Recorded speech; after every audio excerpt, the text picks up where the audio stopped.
En plan gráfico, un trozo de cuerda y dos alfileres aclaran la sencilla elegancia de una elipse.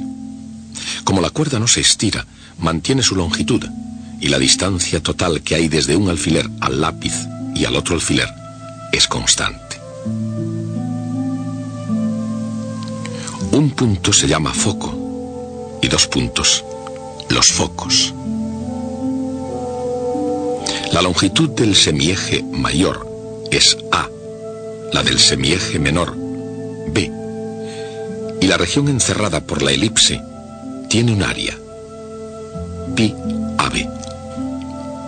La distancia desde el centro a ambos focos es una fracción de A, E, A. El símbolo E representa la excentricidad. Y excentricidad, como en el contexto social del mundo, significa algo que está fuera del centro. Así, si E se reduce a cero, es decir, cuando no hay excentricidad, el resultado es una figura perfectamente redonda. Es una elipse llamada circunferencia. Pero cuando E aumenta, la elipse se vuelve cada vez más excéntrica y cada vez más achatada. Focus viene del latín chimenea y fue aplicado a la elipse por primera vez por un hombre que se hizo conocido con el nombre del matemático errante. Su nombre era Johannes Kepler. Kepler veía en el Sol la mayor chimenea del universo. Sin embargo, en su vida emocional, sobre todo cuando era niño, hubo muy poco calor. El padre de Kepler, un soldado raso, mercenario, abandonó pronto a su familia. Más tarde su madre fue procesada por ejercer artes de brujería. Lo que no se sabe es si Kepler, senior, huyó porque ella pudo haber sido una bruja. En ausencia de su padre, Johannes fue visitado constantemente por la pobreza y pese a los pretendidos hechizos de su madre, también por la enfermedad. Sus antecedentes son todo un reto a muchas de las contemporáneas nociones de herencia y medio ambiente. Aunque Johannes Kepler mostrase la destreza y curiosidad de un genio matemático, parecía un candidato muy poco probable para resolver ciertos problemas fundamentales del universo. Al comienzo de su carrera, Kepler se dedicó a la enseñanza en un colegio de Graz, cerca del río Mur, al sudeste de Austria. Pero, como muchos otros antes y después de él, encontraba la enseñanza más frustrante que gratificante. Así que se esforzó con modelos geométricos de los movimientos planetarios, pero pronto se dio cuenta de que sus datos astronómicos no eran suficientemente fidelinos.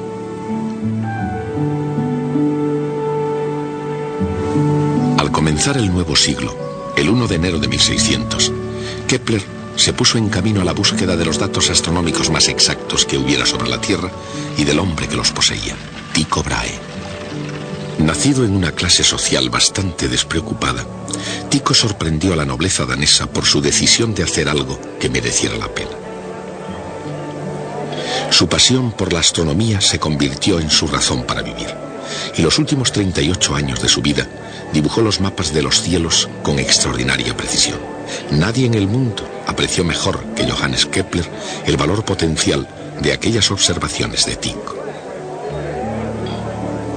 Para él, esos datos eran la llave imprescindible para abrir la puerta del universo y para revelar lo que él llamaba los secretos de los cielos. Pero con gran consternación por parte de Kepler, Tycho sabía guardar un secreto, así que tuvo que esforzarse durante casi 2 años sin contar con los valiosos datos de Tycho. Después, el 24 de octubre de 1601, se interpuso el destino. Las palabras de un Tycho moribundo fueron: «No dejéis que parezca que he vivido en vano». La familia del danés retuvo los datos, pero Kepler se las arregló para que se hiciesen realidad los últimos deseos de Tycho. Para hacer avanzar más la ciencia que la ética, Kepler robó el material. Él, por lo demás, un matemático pequeño y bondadoso, estaba finalmente en condiciones de, según sus propias palabras, librar la batalla sobre Marte. Marte, el planeta rojo. Marte, un primitivo dios romano de la agricultura y de la guerra. Marte, poderoso y misterioso a lo largo de los años. Según el concepto del mundo antiguo, donde la Tierra estaba en el centro del universo, los planetas se movían en epiciclos. Y a veces, como en el caso de Marte, los epiciclos eran irregulares. Para explicar ese comportamiento irregular, Tycho concibió su propio universo, el sistema solar de Tycho Brahe. Como Ptolomeo, situó a la Tierra en el centro, con el Sol girando a su alrededor. Pero como Copérnico, Tycho mantenía a los otros planetas girando alrededor del Sol. Aunque el sistema solar de Tycho se adaptaba a las apariencias más sencillamente que el de Ptolomeo, Kepler abrazó apasionadamente las opiniones de Nicolás Copérnico. Esto no fue solamente un punto de vista impopular. Galileo sería procesado en Roma por compartirlo. Era una idea extremadamente difícil de explicar científicamente. Consideremos el sistema solar de Copérnico y los problemas que presentaba Johannes Kepler. Desde el revolucionario punto de vista de Copérnico, Kepler tenía que hacer una serie de cálculos matemáticos desde un planeta que, más que ser central e inmóvil, estaba en movimiento con todos los demás planetas. Imaginemos la dificultad que tendría para intentar calcular la órbita de Marte desde una plataforma en movimiento. Una plataforma que daba vueltas alrededor de su eje y giraba en una órbita no circular, con velocidad variando constantemente y con un centro desconocido. Ese era el dilema de Kepler, y lo abordó con una fe poética en un universo lógico. ¿Nos preguntamos qué beneficio espera el pajarillo al cantar?, se preguntaba Kepler. Y en esa pregunta seguramente expresaba lo que él pensaba de su intento, para el que él había sido creado: descubrir el secreto de los cielos. Del mismo modo que algunas criaturas parecen haber sido creadas para cantar, Kepler parece haber sido creado para calcular. Y sus cálculos, que ascendieron a más de 900 páginas, eran enormemente difíciles. Su guerra sobre Marte fue un paciente cerco en el que muchas de las armas eran imperfectas y defectuosas, pero él las empleó con una brillantez sorprendente. Para hallar la posición de su plataforma móvil, por ejemplo, Kepler utilizaba observaciones de Marte cuando volvía al mismo punto de su órbita para hallar la órbita de la Tierra.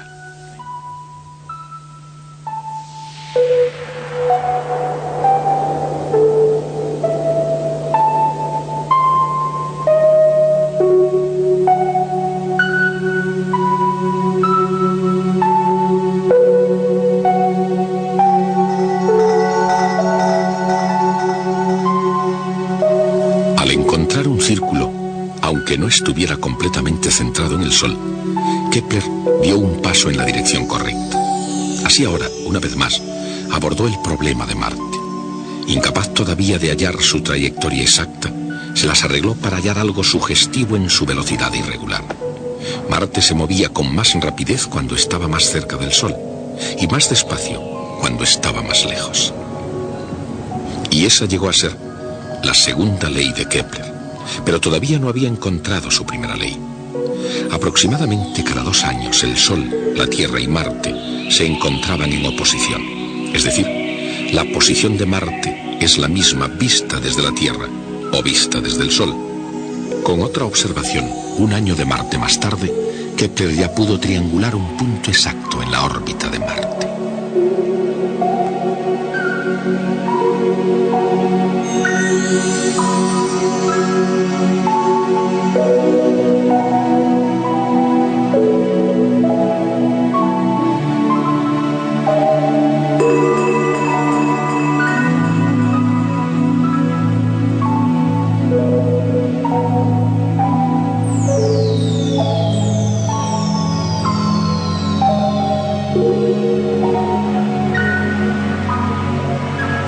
Pero, ¿podía una órbita circular, incluso no centrada en el Sol, adaptarse a todos los puntos?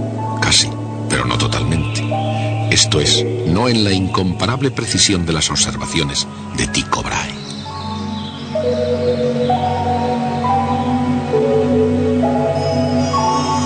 Entonces, ¿qué curva describía la órbita? La respuesta a esa pregunta reveló el secreto de los cielos. Se exigía una órbita ovalada, con el Sol en un foco, un círculo ligeramente deformado.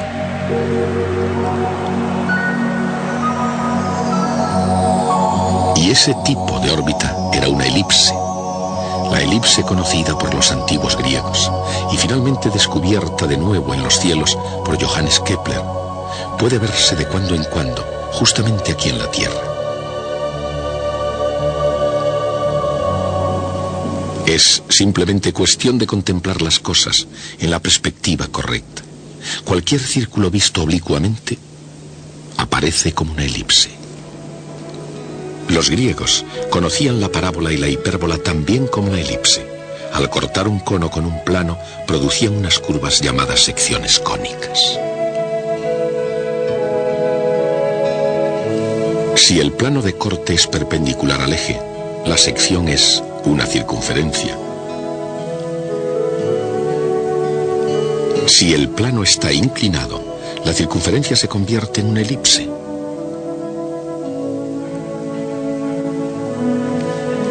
Y si se inclina suficientemente para que el plano sea paralelo a una generatriz del cono, entonces se obtiene una parábola.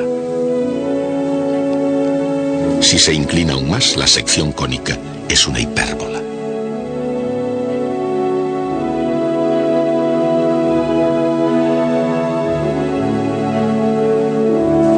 Los antiguos griegos eran notablemente habilidosos para los juegos geométricos. Unos 200 años antes de Cristo, Apolonio ganó el título de el gran geómetra por su explicación de esas notables curvas en 8 intensos volúmenes. A pesar de eso, su pluma solo había raspado la superficie de las secciones cónicas.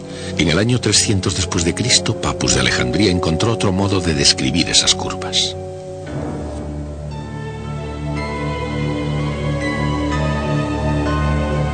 Un punto en movimiento traza una sección cónica cuando su distancia desde un punto fijo o foco tiene razón constante con su distancia desde una recta fija, la directriz.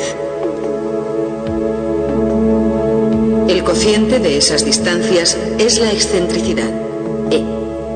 En una elipse, este cociente es menor que 1 y muestra lo alejado que se encuentra el foco del centro.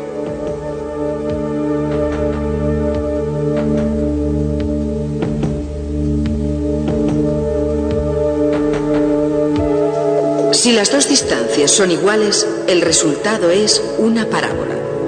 Es una sección cónica con excentricidad igual a 1.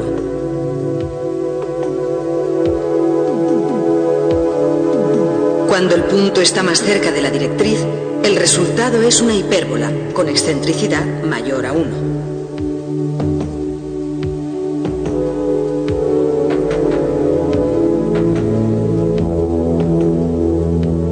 Las tres secciones cónicas comparten una propiedad común y las tres se pueden expresar por una misma ecuación algebraica, una ecuación que es útil para estudiar el movimiento planetario.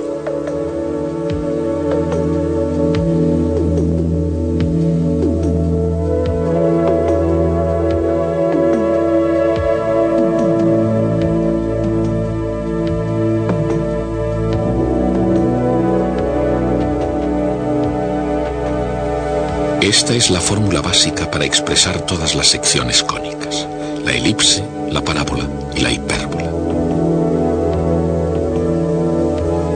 Aunque los antiguos griegos fueron los primeros en estudiar las secciones cónicas, nunca llegaron a imaginar que esas curvas influirían tanto en la forma de las cosas futuras. Consideremos, por ejemplo, una parábola. Desde la deslumbrante luz de los faros de un automóvil hasta la versión muy reducida del telescopio de 10 metros del Caltech, más de 1.000 millones de parábolas han entrado en el mercado de la sociedad moderna. Hoy en día, entre otras muchas cosas, parábolas son las trayectorias de los proyectiles y las ondas de calor de los futuros hornos solares. Johannes Kepler, por supuesto, nunca imaginó que la hipérbola y la parábola se encontrarían en los cielos. En realidad, la utilización de la elipse para la órbita de Marte fue posible solo porque era la única órbita planetaria suficientemente excéntrica, aproximadamente un 9%, como para que pudiera apreciarse que no era circular. De haber librado batalla sobre cualquier otro planeta, probablemente Kepler hubiera muerto creyendo que los círculos reinaban dominantes por todo el universo. Pero entre todas las batallas que podía haber elegido, eligió bien, y con los datos de Tycho salió victorioso en el conocimiento de que la elipse, una adaptación tan perfecta como se podía medir, era el secreto matemático de la creación divina.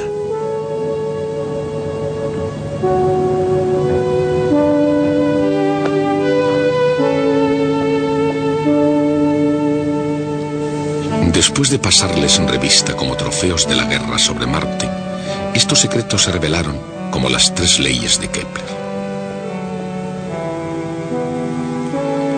La primera ley de Kepler establece que cada planeta se mueve en una elipse con el Sol en un foco.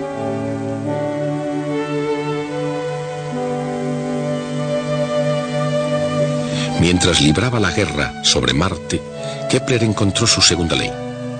Una recta desde el Sol a un planeta barre áreas iguales en tiempos iguales.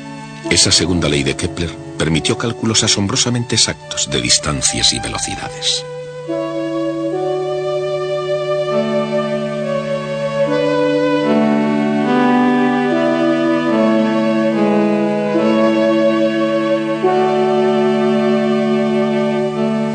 Su tercera ley surgió 10 años más tarde. Establece que el cuadrado del período de un planeta es proporcional al cubo de la longitud del semieje mayor, y eso revela una conexión entre los movimientos de diferentes planetas.